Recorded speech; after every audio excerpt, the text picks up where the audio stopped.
y'all, it's Jen for the Love of Iris. Welcome to another wonderful Wednesday. Today we're going to be building this project. It is a boxed bag, maybe. I found it on Split Coast Stampers, and I was looking for something to go with the notepads that we built for Administrative Assistance Day, and this is going to hold a little thing of soap, and I'll have a little tag with something punny on it. I haven't figured that part out yet, but anyway, it uses 1/2 of a sheet of DSP and a piece of cardstock, and for your demos you can use retired cardstock because nobody will ever see it. So if you will get one piece of cardstock, doesn't matter what color, doesn't even have to coordinate because it's just going to be for your base. It's going to be 4.5 by 4.5 square. And you can get your scoring tool out, either your scoreboard or your paper trimmer, however you want. And we are going to score at 1 inch all the way around. So your scoring blade is your light one. Score at 1 inch, 1 inch, 1 inch, and 1 inch. Okay, so you're left with this. Yeah, I think you can see the score lines. So now is the time if you want to stamp something like I stamped my hand stamped by. I made this and can show you how. Now is the time to stamp that if you want to stamp that. And then what you're going to do also is you're going to create some mini score lines here. Just line up your 2 points in your scoring blade, and you're going to score from the point to where the score lines intersect. Let me see if I can bring this down so you can see. So you're going to score from the point right down here to where the score lines intersect on both sides. Okay? So it's easy if you just line both of them up in your track, and then you can do it in one fell swoop. So just score it to the line. I don't know that I got that good. There we go. Okay, and then to the line, and then you're going to flip it around and do the same thing on the other side. Line up both points into your groove. Score just to where the score lines intersect. So you're not going to score through that big square. That big square is going to remain intact, and then your score lines are just going to be on the corners there like that. Okay? So that's it for our scoring. Now get your bone folder, and you're going to reinforce all your score lines. This is a really simple project to make. It's very effective, and it's quite large actually. Okay. Now, you're going to need some adhesive. I'm going to use tear and tape just because it's quick and easy. You're going to want to put it on, it doesn't really matter what parts, but just on these little corners here, so that you have it on all 4 corners on this side, and then flip it over, and you're going to put it on all 4 corners on this side. This side, one side is going to attach your 2 points together to create your angle. The other side is going to, in effect, glue the box together. So go ahead and remove all of your adhesive strips at one time. Mine went a little over there. That's okay. I got excited and I had a whole bunch of glue.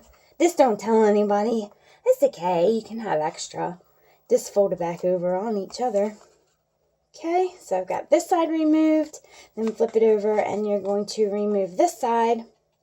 And then the box is going to kind of come together on its own, but it's going to need a little bit of help from you, like a kid riding a bicycle.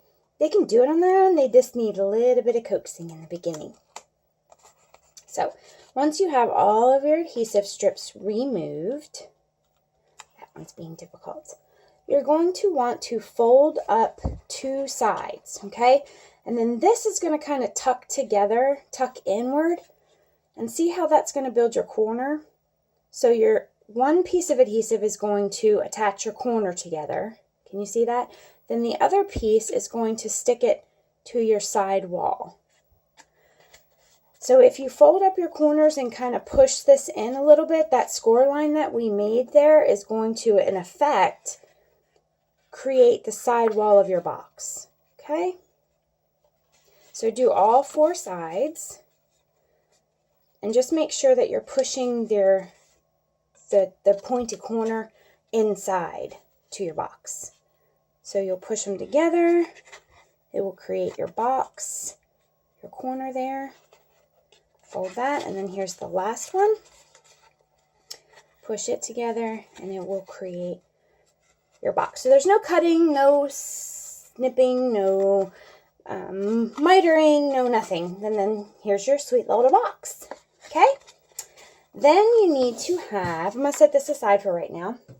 Then you need to have 1 sheet of DSP, and it is going to measure 11 inches by 5.5 inches. So 5.5 by 11, you can get 2 pieces from a sheet of 12 by 12.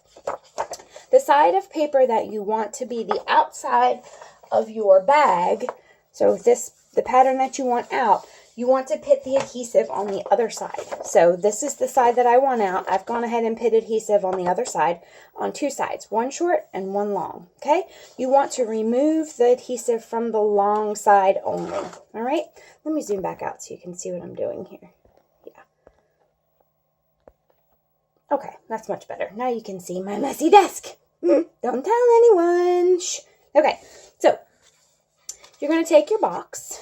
Let me zoom in a little bit. That's a little too close. Too far, I mean. Okay, there we go. That's a little bit better. All right, you're going to take your box and line it up. Let me see if I can lift it up so you can see. Line it up at the base of this here, and I start at the halfway point on one of the sides. It doesn't matter because it's a square box, but you're going to line it up with your paper on the one side here, okay? So that is flush with your pattern paper with your box, okay? And then all you're going to do is just roll this. Let me do it this way so you can see. You're going to just roll this and keep it lined up on the bottom of your box. And adhere your sticky strip or tear and tape or fast fuse or whatever adhesive you use, liquid glue, hot glue, whatever. And then roll it again so you're keeping your pattern paper lined up with the bottom of your box. You don't need to score it because it rolls just fine. I say that and I can't get it to roll, right? Okay, there it goes. Alrighty. There we go. Line that up there with our box. One more time this way.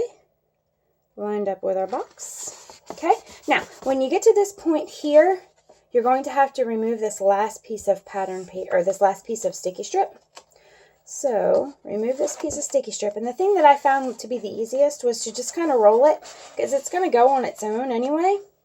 Roll it, make sure that these 2 pieces don't stick together yet. And then stick your hand on the inside this way, like so. And then you can glue your pieces down. Oops, this one went cattywampus. There we go. That's better. Okay. And then it will create your seam in the back. Just kind of stick your hand in there like that. And that will create your seam. And that's all there is to it, guys. There's your beautiful box. Oops.